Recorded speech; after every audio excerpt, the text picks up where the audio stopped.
Negara kehilangan ilmuwan ulung yang tidak terganti dengan pemergian tokoh akademik budaya dan ekonomi Profesor Diraja Ungku Abdul Aziz Ungku Abdul Hamid yang meninggal dunia semalam akibat sakit tua. Allahyarham banyak berjasa khususnya dalam memperjuangkan dan memperkasakan bidang pendidikan, ekonomi dan institusi berkaitan orang Melayu dan Islam. Untuk melihat, mengenang dan mencontohi Allahyarham, kita bersama Tan Sri Johan Jaafar, tokoh wartawan negara. Selamat pagi Tan Sri. Pagi Zizi, apa khabar? Khabar baik Tan Sri. Tan Sri, boleh ceritakan memori bersama Allahyarham Ungku Abdul Aziz, apa yang paling diingati Tan Sri akan figura hebat ini? Sebenarnya sewaktu saya masuk ke Universiti Melaya pada tahun 1974 dulu, beliau sudah menjadi Vice Chancellor ataupun Naib Chancellor di universiti itu. Tetapi lebih daripada itu ialah kerana kita sebagai pelajar tentulah menghargai dan menghormati beliau sebagai Vice Chancellor. Tetapi yang lebih penting lagi ialah beliau sudah, Allahyarham sudah membuat nama sebagai seorang tokoh pemikir, sebagai seorang ahli akademik, ya, dan sebagai orang yang sangat meminati tentang soal kebudayaan dan kesenian serta kesusasteraan Melayu pada ketika itu.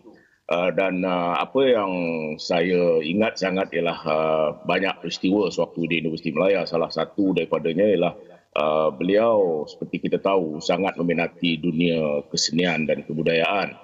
Dan beliau banyak memainkan peranan untuk memastikan bahawa Universiti Melaya ketika itu tidak hanya berdiri sebagai sebuah institusi keilmuan dan menara gading, tetapi juga memberikan dinamisme kesenian dan kebudayaannya. Maka itu saya percaya pada ketika itu aspek kebudayaan diberikan tumpuan yang sangat penting, ya.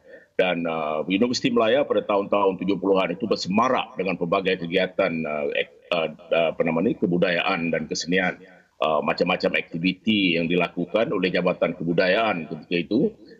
Dan Pak Engku, Allahyarham Pak Engku, salah satu daripada cadangan beliau adalah untuk memungkinkan bangsawan itu, tetapi dalam konteks yang agak berbeza. Dan pada tahun 70-an itu beliau mencadangkan apa yang kita sebutkan sebagai bangsawan dalam konteks yang baru, yang diberikan bentuk baru pada ketika itu. Dan beliau mahu melihat misalnya bagaimana Hamlet itu dibangsawankan, ya. Dan saya sendiri banyak pengalaman dengan beliau dalam selepas itulah, ya, selepas beliau tidak lagi menjadi Vice Chancellor Universiti Melaya. Tetapi apa yang lebih penting ialah saya bersetuju bahawa beliau merupakan satu ikon ilmu yang tidak ada galang gantinya di negara ini. Ya, Tan Sri, jasa-jasa Allahyarham Pak Ungku seharusnya diingati oleh orang ramai, terutama sekali terlihat kepada orang Melayu dan juga orang Islam itu. Bagaimana Allahyarham boleh terlibat dalam penubuhan lembaga urusan tabung haji dan membantras kemiskinan? Kita harus ingat bahawa Pak Engku adalah seorang pakar ekonomi, ya, dan beliau banyak membuat kajian mengenai ekonomi, khususnya ekonomi luar bandar. Dan kita harus ingat ada satu konsep yang beliau perkenalkan pada tahun 60-an itu, iaitu The Sarung Index. Sarung Index ini mudah saja. Ini adalah untuk mengukur tahap kemiskinan masyarakat Melayu ketika itu.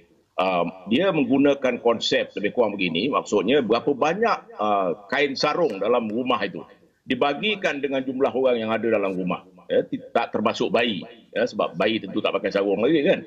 Jadi orang Melayu pada ketika itu semua pada dasarnya ada sarung. Sarung ini merupakan pakaian yang yang digunakan untuk tujuan solat, untuk duduk di rumah dan sebagainya. Jadi ukuran yang digunakan oleh beliau, oleh Allahyarham, ialah semakin kurang sarung di dalam rumah itu, semakin tinggi kadar kemiskinan. Maksudnya berapa banyak sarung di rumah dibagikan dengan jumlah orang dalam rumah tolak bayi.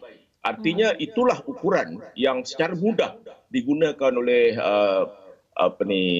oleh Allahyarham untuk menilai taraf kedudukan ataupun taraf kemiskinan orang Melayu pada itu. Kita nampak perkara ini macam agak pelik sikit, tetapi inilah saya percaya kajian yang telah beliau buat, pemerhatian yang telah beliau buat. Dan Allahyarham ini dia merupakan salah seorang yang percaya bahawa keupayaan pencapaian ekonomi orang Melayu ini ada banyak faktornya dan di antaranya ialah beliau menganggap bahawa soal kemiskinan ini harus ditangani, ya, dan ditangani dengan betul. Dan maka itu beliau telah memberikan banyak cadangan dan salah satu daripada cadangan yang saya percaya paling bernas yang telah beliau cadangkan ialah penubuhan tabung haji. Dan beliau merasakan bahawa orang Melayu pada ketika itu untuk pergi ke haji terpaksa misalnya menjual tanah, menjual harta, ya, berhutang dan sebagainya. Dan oleh kerana itu beliau merasakan ada keperluan untuk mewujudkan sebuah institusi, ya. Dan institusi itulah secara dasarnya pada ketika itu cadangan beliau, dan pada hari ini dia merupakan institusi yang sangat besar, yang bernilai berbilion ringgit dan memudahkan orang Melayu, orang Islam untuk pergi ke haji. Dan bukan itu saja, tetapi yang lebih penting lagi, pemergian itu dilakukan dengan cara yang lebih teratur, secara sistematik, dan untuk membolehkan jemaah haji ini mendapat manfaat yang terbaik. Saya fikir ini salah satu daripada sumbangan beliau yang paling besar. Ya, Tan Sri.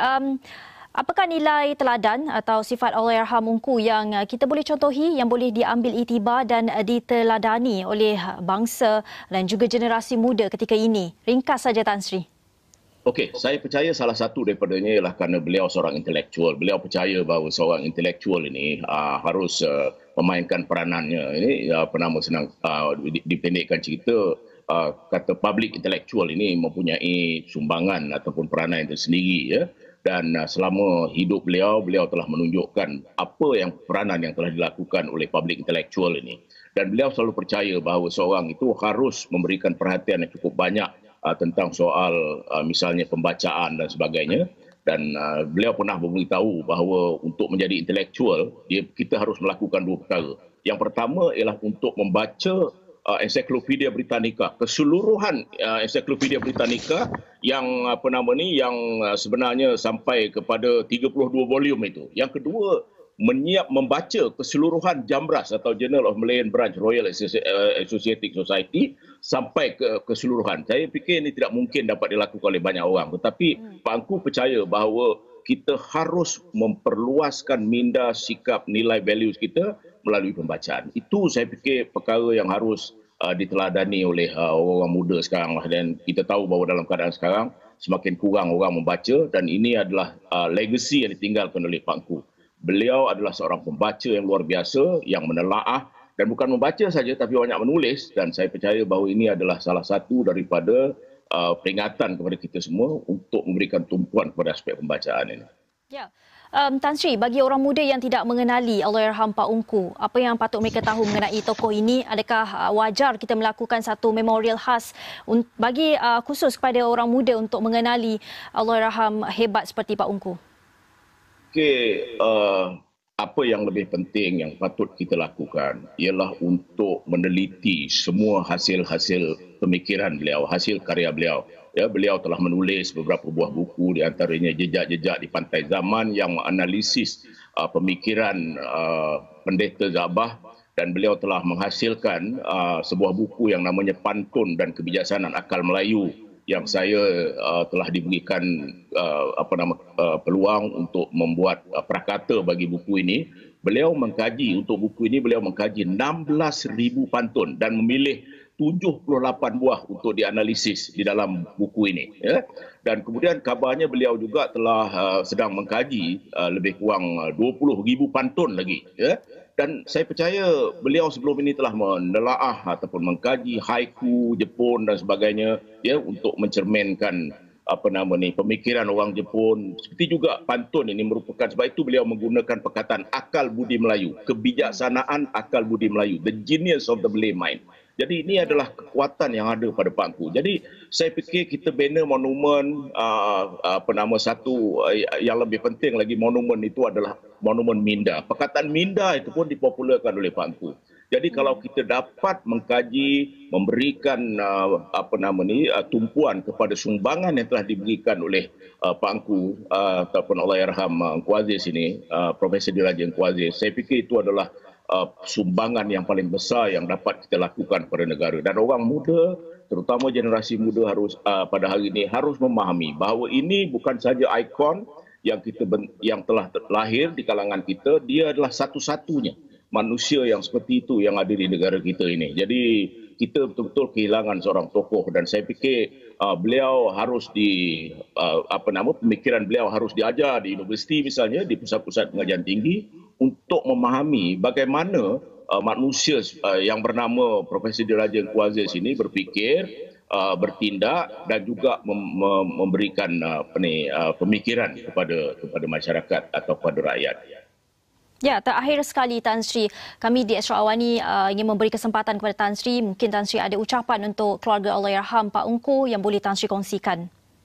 Saya mengenal Pak Ungku begitu lama, dan saya juga mengenal Allahyarham isteri beliau, Kak Azah, yang pernah berkhidmat di Utusan Melayu, dan saya juga mengenal anak mereka iaitu Tan Sri Zeti, bekas Gubernur Bank Negara. Apa yang dapat saya katakan hanyalah menyampaikan ucapan takziah kepada Tan Sri Zeti dan keluarga, dan saya percaya bahawa ini adalah waktu yang sukar bagi mereka, dan mudah-mudahan kita sama-sama berdoa agar mereka diberikan kekuatan, keluarga Allahyarham. Dan juga kita sama-sama doakan bahawa Pak Ungku, tokoh legenda kita ini, tokoh pemikir, tokoh ilmuwan ini akan ditempatkan bersama mereka yang beriman. Ya. Baik, terima kasih Tan Sri Johan Jaafar, tokoh wartawan negara, dalam mengenang dan juga mencontohi jasa-jasa Allahyarham Profesor Diraja Ungku Abdul Aziz Ungku Abdul Hamid yang meninggal dunia semalam akibat sakit tua.